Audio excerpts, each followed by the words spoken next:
¿Me avisas? ¿Ya puedo hablar? Sí, puedo. Bueno, un saludo a los organizadores y a quienes van a ver esta información.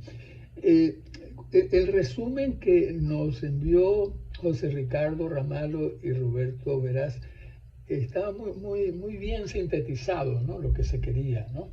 Los desafíos del sindicalismo ante el surgimiento y difusión del trabajo digital en América Latina. Eh, eh, ah, quiero empezar destacando que he sostenido que las relaciones de trabajo en un país determinado no es un sistema, o sea, no es algo que está configurado para todas las actividades productivas y para todos los tipos de trabajo que en una sociedad se requiere. Hay, si uno quiere, hay configuraciones distintas, configuraciones que se arman, ¿no? Y por supuesto que el trabajo digital agrega a la diversidad de configuraciones, agrega algo diferente, algo sustancialmente diferente. Ya no hay trabajadores en un lugar determinado, ya no hay el control físico personal, ya no hay ese tipo de disciplina, ya no hay el horario, la entrada, la salida, y los servicios que acompañan en un centro productivo, ¿no? El lugar de recreo, el lugar de alimentarse. Entonces, estamos en presencia de un escenario muy diferente que ratifica, confirma la tesis de que no hay un sistema de relaciones de trabajo, sino configuraciones. Eso para empezar, ¿no? El otro punto importante es el tema del ecosistema político, ¿no? O sea, entendiendo que las relaciones de trabajo son relaciones de poder, que dentro de ellas juegan las relaciones de poder. Sea el poder de las partes directamente involucradas, empleadores y trabajadores, como también el poder de los reguladores o los que determinan los juicios, las sentencias, o los que inspeccionan procesos y actividades productivas, los que velan, los que observan y toman decisiones. Así que hay una cantidad de poderes involucrados que es necesario un ecosistema que garantice unas bases mínimas. Esas bases mínimas es lo que desde hace 200 años pues llamamos el Estado de Derecho. El Estado del Derecho. En el caso venezolano es imprescindible, digamos, tener entendido que no hay Estado de Derecho. Entonces, si eso es un obstáculo para los trabajadores, vamos a decir, históricos, los grupos tradicionales, mejor organizados a lo largo de décadas, que en nuestro caso son trabajadores de las grandes actividades productivas, sea en el primario, como el caso de extracción de petróleo, extracción de hierro, sea en el secundario, como manufactura, metalmecánica, automotriz, o sea en el terciario, como salud, como educación, como servicios financieros. Todos están afectados por una falta de Estado de Derecho que da lugar a condiciones muy precarias, ya no la precariedad vista en el individuo y su bajo nivel de ingresos, sino en las condiciones de operar como organización, como colectivo. La acción colectiva se minimiza. Por ejemplo, indicadores que son muy, vamos a decir, convencionales, tasa de sindicalización. De una tasa de sindicalización que estuvo en los alrededores del 30%, digamos hasta la década del 90, hoy puede estar en el 4 o 5%. Correcto. A su vez, no es solo una tasa. La tasa es un número que indica cuánto están afiliados. Es más importante el activismo, el quehacer, el desarrollo de las actividades.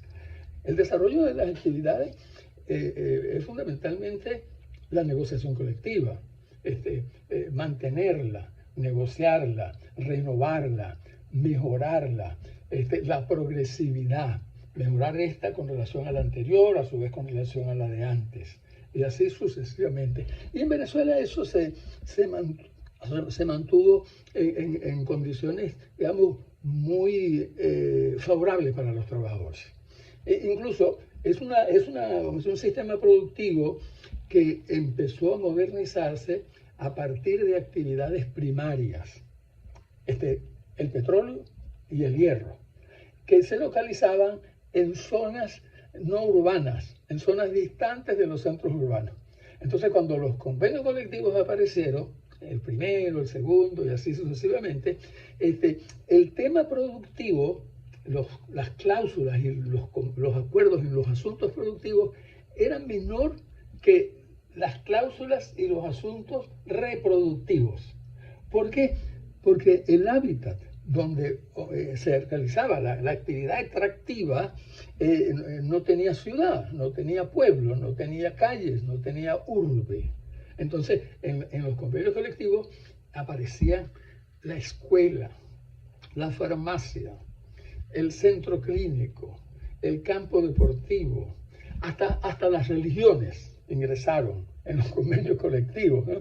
Y todo eso hizo que cuando el país se modernizó hacia la industrialización tomó un modelo que ya venía. Aparte de que se entendía que desde el lado empresarial los gerentes, los de alto nivel en la jerarquía, que sabían más de los temas de trabajadores y de personal y de sindicatos, eran los que venían y que habían trabajado en la industria petrolera, porque fue una industria petrolera que alcanzó estándares globales de eficiencia, y los que venían de la industria del hierro.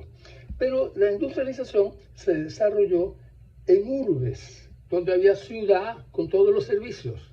Sin embargo, los convenios colectivos no se desprendieron de las cláusulas que tenían que ver con lo reproductivo y sacrificaron, como ya se había sacrificado en la industria petrolera y del hierro, mayor atención a la organización del trabajo, al proceso de trabajo, a lo que el trabajador hace en el horario que le corresponde.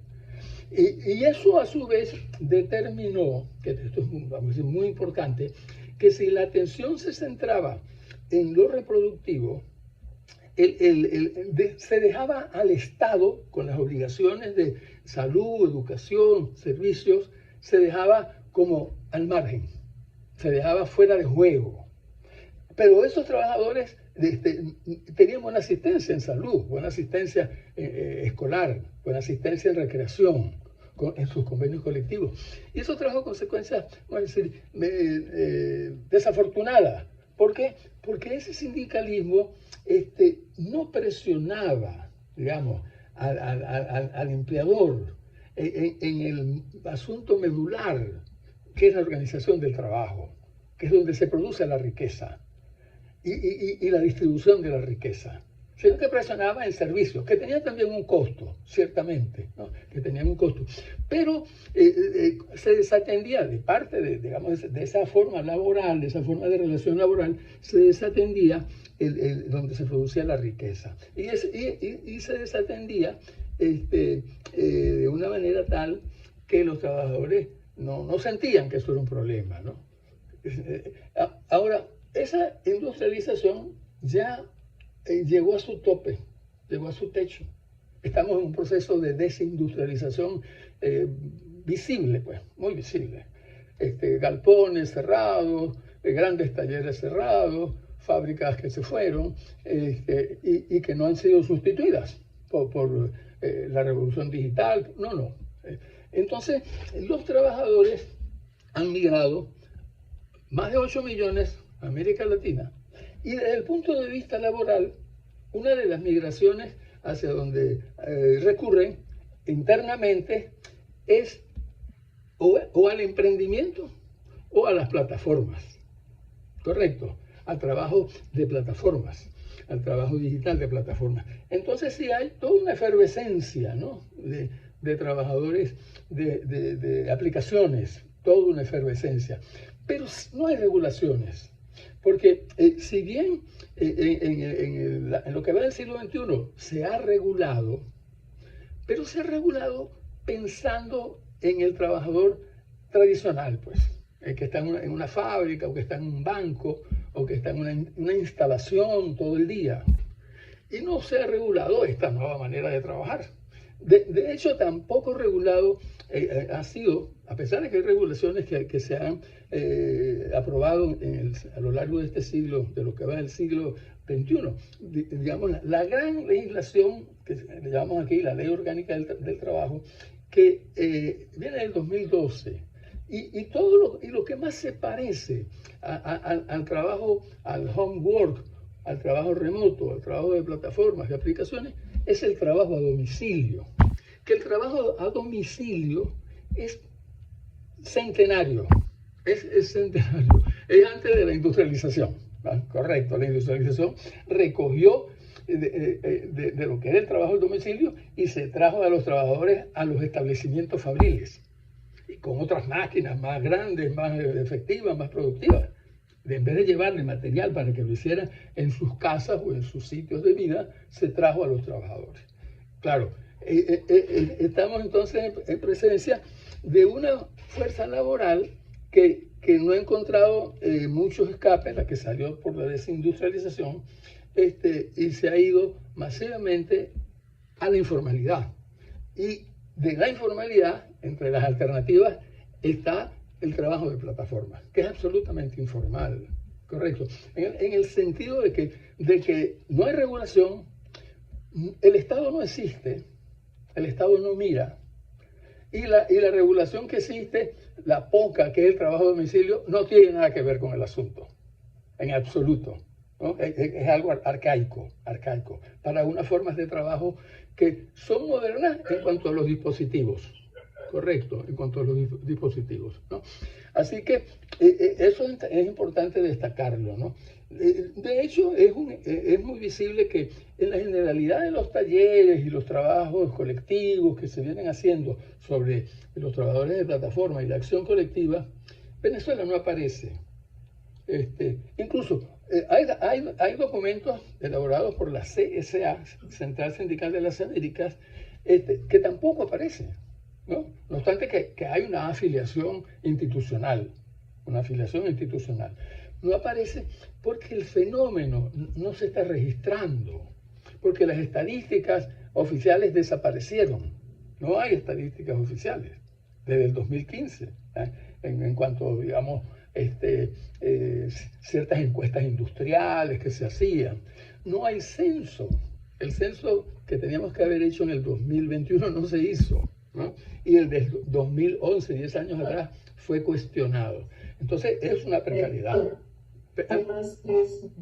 Me quedan 3 minutos. Bueno, en esos 3 minutos que les puedo adelantar que hay mucha gente trabajando en plataformas, los que son visibles, los que tienen una chaqueta de un determinado color y cargan unos paquetes, ¿no? Pero nosotros no sabemos muy poco del trabajador de aplicaciones que está en centros, en su casa o en centros agrupados con otros. No se sabe nada. Claro, ¿quién lo investiga? Tendría que investigarlo la universidad en primer lugar, el Estado tendría que investigarlo, pero las condiciones son muy poco favorables en términos de recursos, en términos de hábitat, ecosistema, ¿no? Para poder hacerlo. Tenemos un gran compromiso. ¿Cómo hacerlo? Bueno, esa es una tarea. Pero el fenómeno está. Hay cantidad de trabajadores en las plataformas. Hay plataformas locales, hay aplicaciones locales. Las aplicaciones internacionales aquí han mirado y no se han instalado firmemente, porque el mercado se ha empequeñecido. Bueno, dejo con esto abierto para mayores detalles cuando hayan las preguntas. Muchas gracias. Muchas gracias.